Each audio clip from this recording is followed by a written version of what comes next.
রাজধানীর বিজয়নগরে ফিল্ম স্টাইলে গুলিবিদ্ধ স্বতন্ত্র প্রার্থী ও ইনকলাব মঞ্চের মুখপাত্র ওসমান হাদির অবস্থা এখনও সংকটাপন্ন।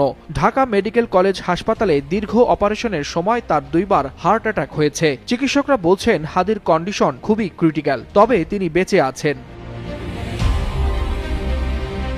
ঢাকা মেডিকেল কলেজ হাসপাতালের নিউরো সার্জারি বিভাগের প্রধান ডাক্তার জাহিদ গণমাধ্যমকে বলেন, তার কন্ডিশন খুবই খারাপ। ক্রিটিক্যাল বলতে যা বোঝায় তাই।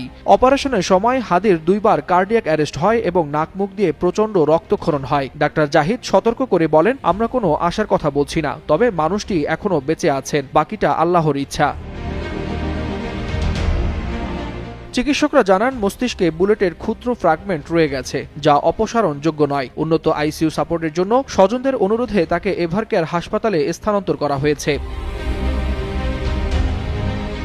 এদিকে ডিএমপি জানিয়েছে, সিসিটিভি ফুটেজ সংগ্রহ, তল্লাশি অভিযান ও জড়িতদের শনাক্তে পুলিশ ডিবি একযোগে কাজ করছে। হামলাকারীদের সম্পর্কে তথ্য থাকলে 999-এ যোগাযোগের আহ্বান জানিয়েছে কর্তৃপক্ষ।